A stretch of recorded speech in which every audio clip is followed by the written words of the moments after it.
দিনাজপুরের বড়পুকুরিয়া তাপবিদ্যুৎ কেন্দ্রে বিদ্যুৎ উৎপাদন সম্পূর্ণভাবে বন্ধ হয়ে গেছে।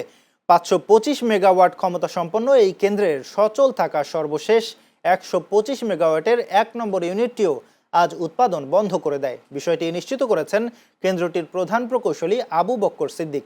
ফলে জাতীয় গ্রিডে বিদ্যুৎ সরবরাহে ব্যাঘাত ঘটার আশঙ্কা তৈরি হয়েছে। জানা যায়, কেন্দ্রটির মোট 3টি ইউনিটের মধ্যে 2 নম্বর ইউনিট 2020 সালের নভেম্বর থেকে যান্ত্রিক ত্রুটি ও সংস্কার কাজের কারণে দীর্ঘ সময় ধরে বন্ধ রয়েছে। ফলে মূলত 1 ও 3 নম্বর ইউনিট দিয়ে বিদ্যুৎ উৎপাদন চলছিল। তবে সচল থাকা ইউনিটগুলো বিভিন্ন সময়ে বয়লার লিকেজ, টিউব ফেটে যাওয়া এবং টারবাইনের সেন্সর নষ্ট হওয়ার মতো সমস্যায় বারবার বন্ধ হয়েছে। এর আগে 2025 সালের ফেব্রুয়ারি ও অক্টোবর মাসেও কেন্দ্রটির উৎপাদন পুরোপুরি বন্ধ হয়ে যায়।